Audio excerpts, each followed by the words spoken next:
Hospitals के CFO विकास महेश्वरी हमारे साथ बात कर रहे हैं आज रिजल्ट्स पे। रिजल्ट्स काफ़ी अच्छे आए हैं, 27% के मार्जिन्स, बहुत ही हाई मार्जिन्स ऑपरेट कर रहे हैं। आगे की बात करते हैं। विकास, शुक्रिया हमसे बात करने के लिए। बेसिकली अगर हम देखें तो आपका रन रेट आ गया है करीब 600 करोड़ रेवेन्यू ±5% और 100 करोड़ का पैट, ये रेवेन्यू आपका आ गया है। आगे आने वाले साल में आप कितनी ग्रोथ, अगर मैं इसको एनालाइज करना चाहूँ तो ये कोई 400 करोड़ का आपका एनुअल प्रॉफिट का रन रेट आ चुका है, कितनी ग्रोथ आप देख रहे हैं 1-2 साल में? 20%, 25%, क्या आपने गाइड कर रहे हैं अपने शेयर होल्डर्स के लिए अर्निंग्स ग्रोथ? सर धन्यवाद आपके चैनल पे बुलाने के लिए। हमने जो Q4 का रिजल्ट दिया है वो हमको सिक्वेंसली हम भी काफ़ी खुश हैं, हमने अच्छा रिजल्ट दे सके हैं। और जैसे आपने बोला हमारा 600 करोड़ रुपए का रन रेट एंड 400 करोड़ रुपए का पैट का रन रेट आ चुका है। We believe that the good days is yet to come, क्योंकि हमारा जो सनशाइन हमने एक्विजिशन किया है और जो नागपुर एक्विजिशन किया है उसका अभी पैट पर ज़्यादा फर्क नहीं आया है। They are becoming EBITDA positive and we are turning around them.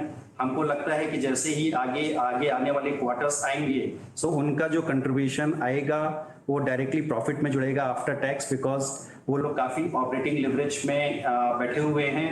And हमको लगता है कि आने वाले समय में जो हमने ये क्वार्टर में दिया है उससे ज़्यादा ही ग्रोथ आएगा। हम परसेंटेज में अभी बात नहीं कर पाएंगे, बट हमको लगता है कि good days are still to come.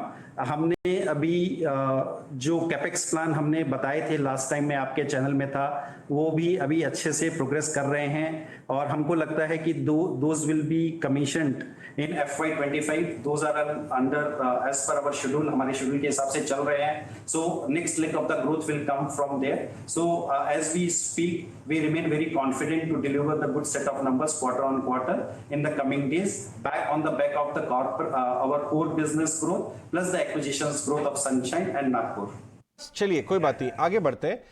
FY25 18 महीने आगे है, 24 में हम हैं, शुरू हो चुका है। FY25 एंडिंग में आपका जो नया सिकंदराबाद वाला हॉस्पिटल है वो भी कंट्रीब्यूट कर रहा होगा, कैपेक्स ग्रीनफील्ड वाला भी कंट्रीब्यूट कर रहा होगा, काफ़ी कुछ कंट्रीब्यूट कर रहा होगा। उस समय आपका रन रेट क्या हो चुका होगा आपके हिसाब से? So sir, if you look at historically, we have given in our हमने अपने investors presentations पे भी दिया है। Historically, we have grown 31% CAGR both on revenue and the EBITDA. But since अभी हमारा बेस काफी ऊपर है, so वो जो ग्रोथ रन रेट है वो कम हो जाएगा। बट हमने जो capex plan and the growth plan हमने बनाए हैं और हम लोग जो new talent doctor team and the management team which we are hiring, हमको लगता है कि we should be between 15 to 20% CAGR over a period of time 5 years, sir. 15 to 20% over 5 years, which is quite a decent number. 15 to 20% मतलब 3.5 से 4 साल में double होगा। Top line भी डबल होगी, प्रॉफिट भी डबल। बहुत सारे प्रोजेक्ट्स पे काम कर रहे हैं आप। इनफैक्ट हम देख रहे थे कि आपके कितने सारे प्रोजेक्ट्स हैं। In fact just to name them, Secunderabad hospital, वहाँ आपने मॉडर्नाइजेशन कर दिया। मार्च 2024 तक आपका नासिक अस्पताल, उसको भी आपके अप्रूवल्स की बात है। विशाखापट्टनम में आपके Q1 से ऑपरेशनल हो जाएंगे नई यूनिट। तो ये सारे जो मिस्टर महेश्वरी, ये सारे जो न्यू प्रोजेक्ट्स हैं पाइपलाइन में, इनको लेकर कैपेक्स और फंडिंग कैसे मीट होगी? क्या सब कुछ इंटरनल एक्यूरल्स होगा? सब कुछ इंटरनल एक्रूवल्स नहीं हो पाएगा। So if you look at last year plus next 2 years capex plans, we are investing something like that 1,300 to 1,500 crore rupees. Out of that, roughly 500 crore rupees is already invested by that time we are speaking with your channel. So roughly 1,000 crore rupees will be investing in next 2 years time. उसमें से roughly 400 run rate हमारा cash generation है every year. सो हमको लगता है कि 800 करोड़ रुपए हमारा इंटरनल एक्रूवल से इन्वेस्ट हो जाएगा। The balance 200-250 crore rupees, the balance amount वो हमको डेट लेना पड़ेगा। But since the land and building come first and the cash accrual comes later, so हमको लगता है कि इन द इंटरिम पीरियड थोड़ा सा डेट ऊपर जाएगा।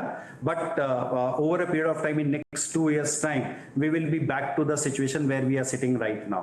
So it is a very healthy cash flow, very healthy balance sheet, and we are seeding capital for the next leg of the growth. और हमको लगता है कि next 2 years में जो हम cash 800 crore rupees cash surplus generate करेंगे, will be able to repay the loans which we will be taking in the interim period.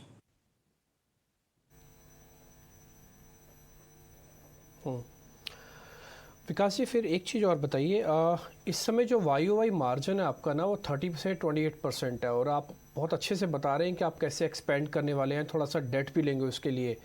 तो मैं ये समझूं कि मार्जिन बहुत तेज़ी से इम्प्रूव नहीं होगा, ज़्यादा सारा इतना होगा आप 30 ही कर लेंगे, बस इससे ज़्यादा इम्प्रूव नहीं होगा।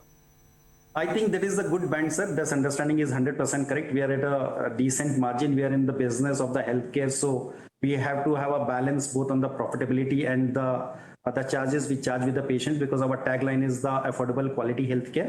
I think this is the decent range of the EBITDA margin. So the blended EBITDA margin will be in the range of 28 to 38%, depending upon quarter and seasonality.